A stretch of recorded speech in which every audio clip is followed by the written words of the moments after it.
The 6 to 7 Figure Show, episode 30. Let's hit it. Broadcasting from the Valley of the Sun outside Phoenix, Arizona. This is the 6 to 7 Figure Show. Tired of working so hard and having no time? Take your six-figure practice and turn it to a thriving seven-figure enterprise. And now, your host, author, speaker, mentor, and strategist, Frank Bria. Everyone, welcome to the 6 to 7 Figure Show. I'm your host, Frank Bria, and I am joined today by my good friend, James Kemp. He has helped over 1,500 people develop the leveraged offers and turn their skills, experience, passion into online businesses in 7 countries over 11 years. He's developed 2 online programs that have both grossed over 7 figures.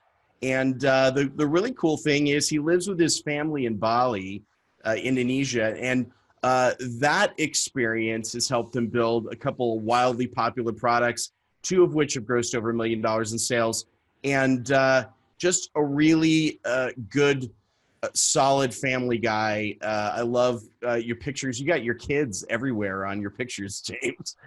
They're part of our life. No, of course. No, I mean, that's one of the things that I think, we've talked about this. Your audience gets attracted to that view of the fact that you're able to make this work. Like, you've got a family, you're doing stuff with the family, and you're living in this beautiful location. Yeah, it's a good place to start, man, because I think when we are growing up, we are introduced to all these concepts of, work-life balance, as if there's this hard line between them. Right. But when we're sovereign individuals, when we have passions and interests, and mine happens to be business and people and developing them, what you start to realize over the years that it's not separation, it's integration. And I posted a picture yesterday of our team are in town at the moment. I'm doing some planning sessions, and we have a nanny for our kids, and she's part of the team, and the kids come along. We have another office, and I think this whole, we kind of got to detrain ourselves to get this idea of work-life balance, because to be really good at something, you got to be obsessed. To have a great relationship, you got to be obsessed with that person. To have great family, you got to be obsessed. To have a great business and great offers, you got to be obsessed. So I'm a big believer in integration. That's got its own challenges these days. You don't want your kids to necessarily live a completely public life without their full choice. But I'm a big believer that, work and life can be really, really beautifully integrated. And that's why we live here. That's why we do what we do. And it's a different way of thinking about things, but it's becoming more common, isn't it? Yeah, I think it is. And I think that there's a lot of there are a lot of great elements to it. I got to ask though, if you've ever had the moment, did you see that BBC moment a number of months ago where the gentleman's on live video on BBC and his kid walks in the back? Did you see that video at all? Yeah. Does that ever happen? Have you had that with the work-life balance really critically? No, I've always maybe dreamed of it. I can go viral for something that's not to do with the things I spout every day on Facebook Live, but maybe I hope it happens rather than. That's it. Yeah, I do think, it's raining outside right now. It's 28 degrees and it's lovely here, but it's raining outside, and I do think this glossy ideal that people are painting in social media, we know it's false. Right. We know instinctively it's false. So when those things happen, it humanizes people, right? It's like, well, shit happens. So just got to roll with it. Yeah, it's true. And there's actually been a lot of discussion about this lately, especially in the entrepreneurial community, online entrepreneurial community, about how Instagram has sort of, it's almost like we have this phrase in the States called jumping the shark. It's like, it's gone one step too far, where people have this like crazy view of what's going on. Although, that was like, for years, that was like my horrific fear, is that some kid would walk in. We actually had to I hung a closed sign on my office door when I was doing a webinar. It's like, Dad's not open, Dad's closed right now for business. Yeah. But still, I've got some insight into that. One of Cam, who's my head of marketing, he's an extremely talented videographer as well. So we do a lot of video content. And we had this theory maybe that if we did produced Instagram stories, I'm not a big Instagrammer. It's like, I'm 39. It's one of the first technology I feel like it's the first one I feel like I'm missing out on. But we started doing these kind of produced stories. There was some editing, there was some, transitions, there was a little bit of music and things. And you know what, 5, 6 days into it, I got 12 or 13,000 people following me or something like that. People go, we miss you. We just miss you. And so, purely from a marketing point of view, like, you got to give people what they want, right? So yeah, I do think we've jumped the shark. We're on the downslope. Real sells. People don't know what to believe anymore, from politics down to, everything in their lives. So people are just looking for something to trust. Right. And unless you are real, they're not going to trust you. We've got people have an amazing bullshit filter as well. Like marketers, and especially in the online world, they forget that there's a very intelligent human sitting on the other side of a screen or a pixel or a click. Who is probably taken the same. Yeah, and that human being has probably taken the same marketing course you have. And they know all the little triggers. I mean, I've been that way. I've sat in someone's live event, and the entire time gone, wait a minute, I know exactly what you're doing right now. So it's coming. I know what's going to happen next. Right. Exactly. All right. So let's talk about a bit. So which kinds of entrepreneurs are you really working with? What's kind of that area of expertise for you and your business, your team? One's with skills and experience. What we've found is our clients have spent a few years serving people. They've tried a few different things. They've probably tried consulting or one-to-one engagements with clients. Maybe they had like 1 to 3 clients and they earned a good living from it, but they didn't feel that rewarding. And on the other end of the spectrum, we've got people who have delivered services. So we work with a lot of creatives like videographers, accountancy practices, and those kind of people who are very human capital intensive. But the common theme with these people is like 2 things. They have a load of experience and skills that is locked up in a business that is only used to delivering things in a very one-to-one, no leverage way. And they want to help people. They just have this desire to set their knowledge free, set their experience free so they can help more people. So what we've got really good at is helping them unlock that knowledge and experience into building offers. And I'm very specific about that because I think there's a lot of myopia about this. You got to do a course, you got to do this and these kind of things. Sure. Building offers that allow them to deliver to their clients with leverage. And while they look, in the online world, like programs or those kind of things, they are about, them inserting themselves in their client experience at exactly the right time. Nice. So, you know what it's like out there. There's this idea that anybody with no skills, no talent, and no nothing can start a business tomorrow. Right. And that's the amazing thing about the internet. It has allowed us to have a voice, have a channel, and those things. Right. But a lot of people myth that every single skills and it's valuable, where really, there's this huge pool of people who are deluded about their skills, frankly, who don't have enough valuable real world experience in helping people. Right. And then there's this huge group of people who are don't understand how much value they're sitting on, and don't how much understand that the spreadsheets, the templates, the everything that's sitting in their hard drives and in their brain, and they've written on whiteboards for clients, and the things they output can be delivered with leverage to people all over the world. And that's what kind of drives me, because there's so many people with so much real world value and experience that we help them unpack and sell to people all over the place. And that's the irony, isn't it? That like the people with the skill and, like you said, like the spreadsheets and the documents and the templates, they're the ones that are sitting around thinking, I've got nothing to offer. And then you have a lot of loudmouths with literally no skill, like going out and trying to do stuff. I mean, not that I believe that entrepreneurship we can be derisory about people because people want something. Of course. Like, but yeah, it is a paradox of the market. Yeah, it is. And I think that it's cool that you're working with that market, because I think that a lot of those professional services folks are underserved. It's not cool to talk to accountants and lawyers and, No. and CPAs, I guess that's a US thing, but you know, all those folks that that really do have a lot of knowledge locked up in their head, and it's hard work, I think, to take that and turn it into an offer. So that's good work that needs to be done. It's way easier to tell everybody to go, you know, take a Facebook ad course and suddenly become a Facebook ads expert. And that's just, you know, it's not a lot. There's a lot more value locked up in those businesses. There is. And you know what? I'm not going to lie. It's hard to sell. It's really challenging for us to decondition people when the market has said, you must think of things this way. So a lot of people come to us and go, I think I'm building a course.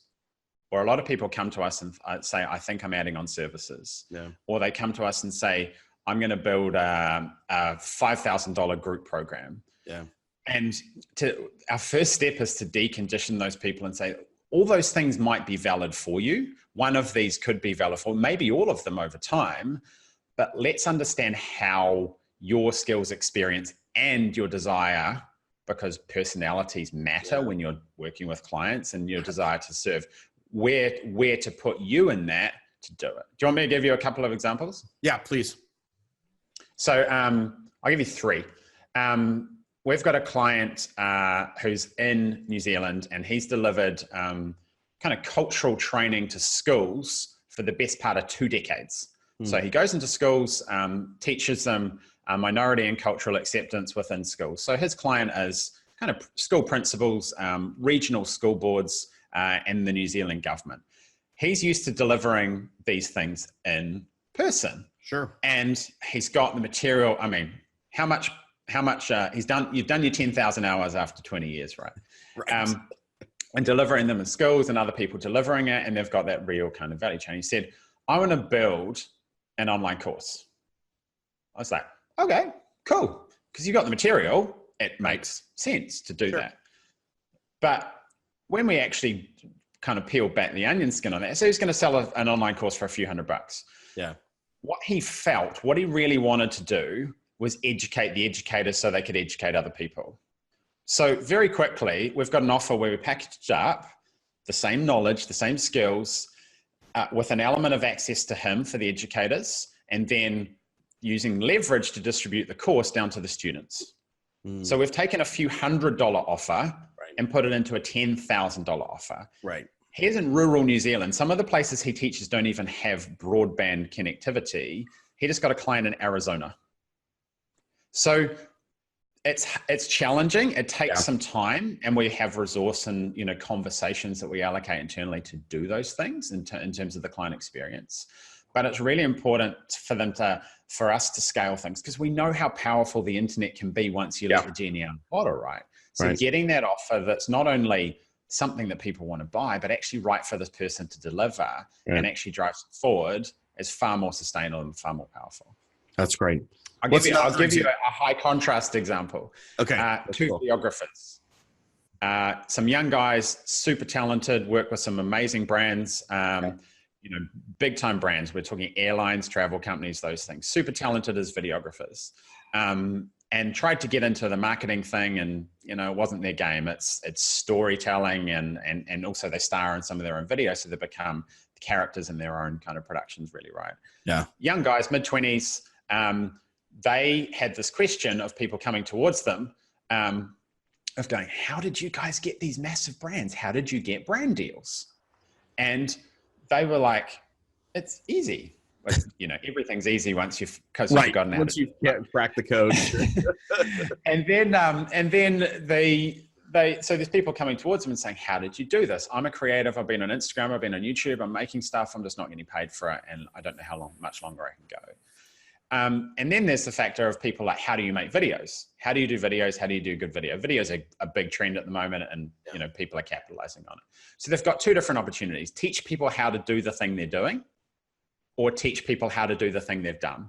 And that's really, when it comes down to it, and when I show this contrast to our clients, that's the 2 choices people need to make. Interesting. So they've chosen to show people how to do the thing they've done. So they now have a program delivered with leverage. They give everything everybody needs, including access to them, coaching, community, and customization, as we call it, to help creatives get their first brand deal. On the other side, we have another videographer, Jamie, who has had exactly the same conversations and exactly the same questions. Great brands, great deal, great people, big name, you know, famous for making great videos. But brands come to him and say, we can't afford you. How do we do this? So his Video Pro program teaches them how to do it. So one of my teaching mechanisms in this is I say, do you want to help people climb the mountain? Do you want to help people do the thing they've done? Or do the thing you've done? Or do you want to help teach people to fish to teach people to do the thing you're doing? Because when it comes down to it, there's only two choices. Yeah. Well, that's an amazingly simple way to structure it. And like you're speaking my language, of course, on figuring out how to align the offer to something that's meaningful to them, because that doesn't get asked enough. That question doesn't get asked enough. It doesn't, does it?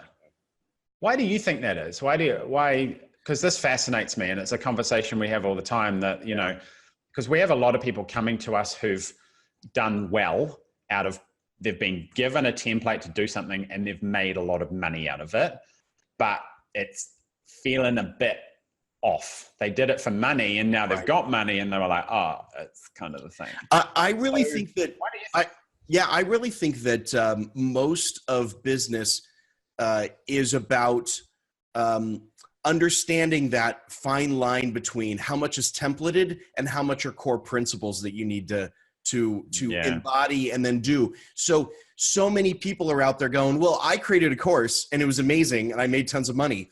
But you and I both know hundreds, probably thousands of people who created courses and it was it was garbage. Like it didn't sell a thing. So what's the difference between the two? Is it the skill set? Is it no, it really does come down to, I think, the question that you kind of pose to your clients, which is what would align best with you and what you want to do and the kinds of things that you want to give back to the world. And for some people, course may be the right vehicle for that. I happen to think that to truly create transformation in people's lives, you need more than that. But that's just me, you know.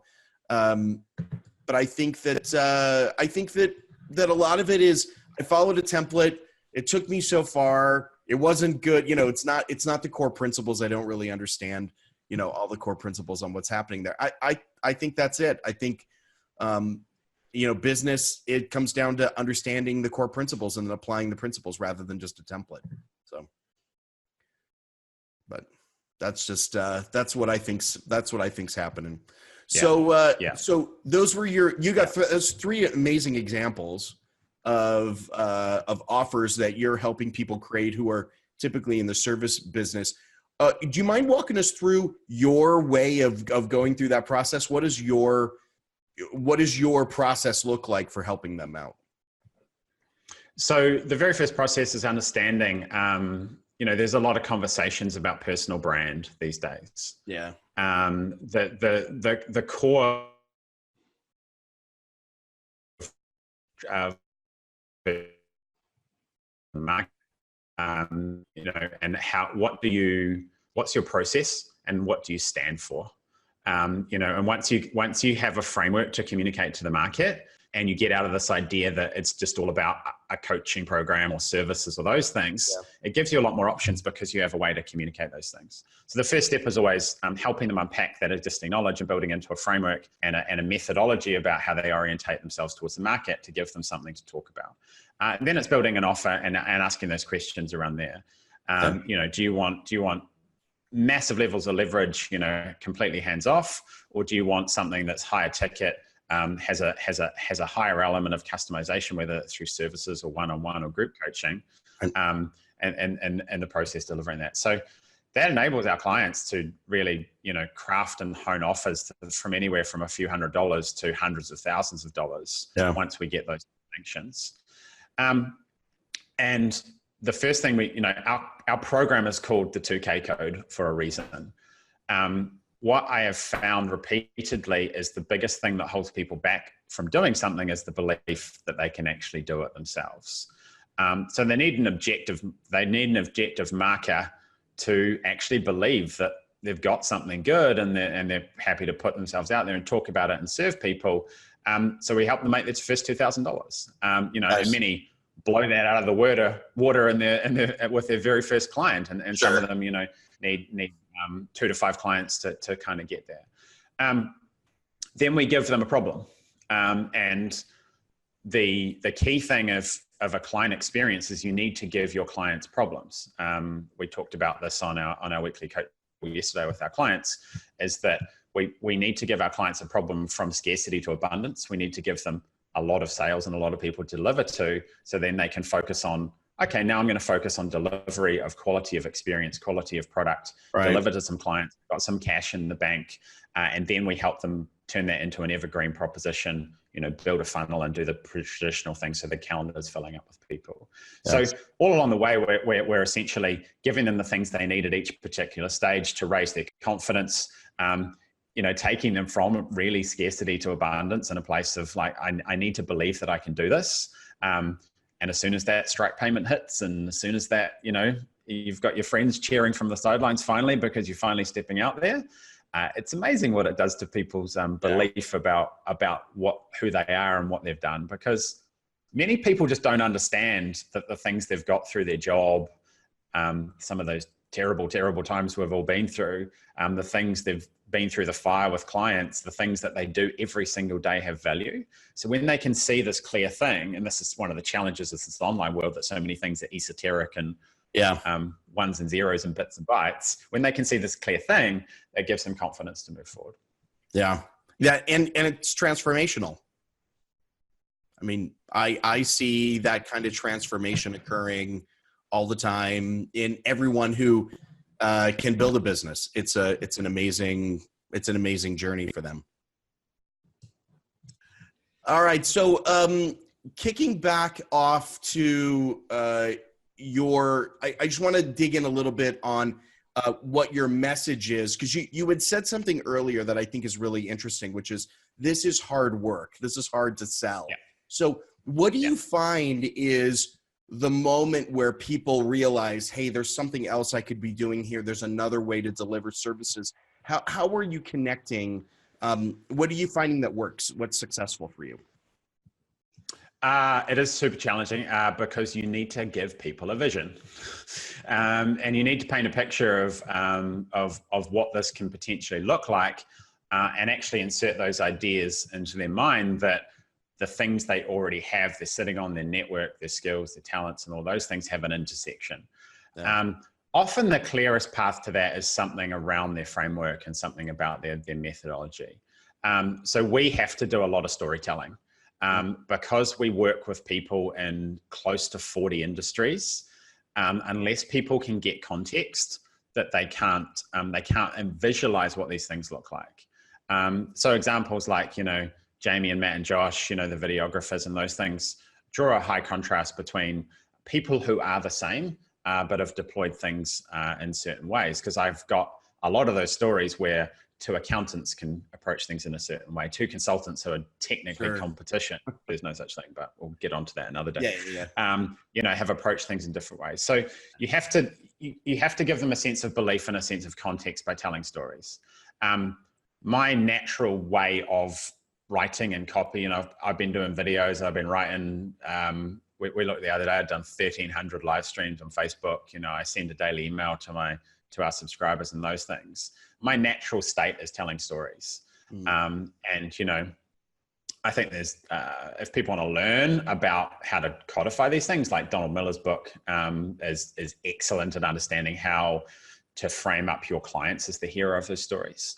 So, the only way that we know how to do it is tell stories about client success and show those. And also that also gets over that piece where no one's quite sure what to trust, because things are so goddamn easy to fake in the online world. But what you can't fake is telling someone's story and then turning up in that context in that story and commenting on that, or putting a video out there and saying that all these things happen. We've got a story here where someone is like, thank you so much. I think that yacht trip that I planned around the world with my family is 6 months closer than I thought it was, So it's about giving people context. And I think that's relevant to anybody who's trying to do something in the online world, because when we can't see and touch and feel something, we need to understand the context of how that's going to actually impact a person, and through storytelling and showing other people how other people have benefited from that, it's extremely effective. Yeah. And I would imagine that your clients seeing themselves as the hero of their own story in and of itself moves the needle drastically in terms of creating that transformation they need to see in their own lives in order to execute this new business model. Yeah. And I think this is unique to us because the online world is full of big promises. Go get to 7 figures with no skills or experience tomorrow, right? But you know what? I found the opposite. A series of small promises is much more effective and believable for people to sequence through. So we have, objective and subjective small promises. We will help you make your first 2K. That's our promise. That's a commitment. Yeah. What's the next step after that? Where do you want to go? Now we understand what their vision is. Right. Okay, well, the next step isn't making $1 million. Right. The next step is getting to 10K a month consistently. Right. Because then you have, goodness me, a business. Right. And you have an offer that you can run from anywhere, do anything with a 6-figure income. Okay. And you and me know that the dirty secret is taking somewhere from 10K to 50K when they've got a great offer is really not easy. Right. You up level the detail, you get a bit more consistent with the marketing. It's tweaking the dials of what they've already got. Don't tell anyone. Then it's that, okay, what do you want this business to be to the world? Yeah. Then you need to start thinking about more sophistication around their offers, community elements, but also you need to work on the human, because what are they going to do with this newfound time, abundance, freedom, and choice? Because that's something that I didn't appreciate. Yeah. Dude, I made $1 million sitting in a basement in New Zealand with me and a cell phone. And I thought that money would solve everything. And God damn, it didn't. Yeah. And because I've been through that experience, I know that we both need to up-level the business, which in this day and age of leverage and distribution and connectivity is actually simple with the right structure. Right. But we need to level the person, because we've created problems that they didn't have before. And a good program at its core creates problems that people didn't know that they had. So you can then continually solve them for somebody until you run out of problems to solve. But unfortunately, that never happens. Again, this theme of transformation. I mean, that really is true. I think a lot of people don't realize that with a transformation in how you interact with the world in terms of your business has such an impact on who you are as a human being. It is something that I think a lot of people don't appreciate. Question I want to ask you specifically, because you've been through this journey and you've got experience with this and you're working with experienced folks. What is the one thing that you wish you knew going into this that if somebody had just given you that secret ahead of time, would have saved you a lot of pain and suffering along the way? I've got a confession to make. I cheated at this because someone asked me on an interview yesterday this question. It's that having a single amazing offer can change everything. Mm. Yeah. That the offer doesn't matter what it's called. Like, I don't care if you call it a course or a program or a service or an experience or whatever. Right. That a single offer can change everything. That our job as people serving a market is to go through complexity so our clients don't have to. That's it. Yeah. Like, at the end of the day, that's it. What's the simplest way to solve the billions of problems on the face of the earth? Right. And when you find out that, everything returns to one, all the things that you're told you must do, you should do, that you have to have this business model, that you have to be marketing on this channel, that you have to build your business like this, fall away into this beauty of clarity and simplicity.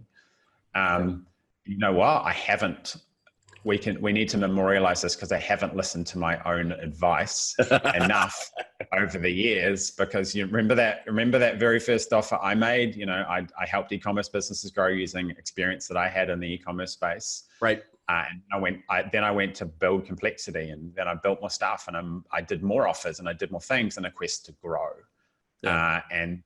It took me 18 months to come back full circle and say that it's about one thing. It's about one great offer, one great experience, solving one problem extremely well and being world-class at it. And that will change everything in your life as long as you're prepared to go on the journey as well. Well, I would say you've internalized that, because you and I had a conversation not long ago where I think you memorialized the feeling. You should probably trademark this now with the, you're one offer away, not whatever else someone else said.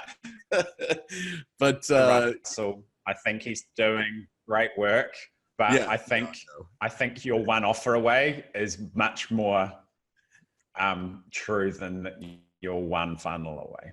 Well, and the way that you've described offers, you've kind of bundled the elements together into the creation of the simplicity, and it really does take, I think, someone with experience and knowledge to take something complicated and make it simple, to create simplicity out of the chaos, to create a simple path for your client to walk through. That's actually hard work. That's not easy. It's really hard work. It's taken a while. It's taken a long time. It's taken some mea culpa moments along the way where where the question had to be shifted around to understand that I was asking the wrong question of myself and our team. It's what can we take away, rather than what can we add. And in a world that's constantly chasing more, that is a challenging reframe of that question. More, you just want more. How do you get more? Or you add more?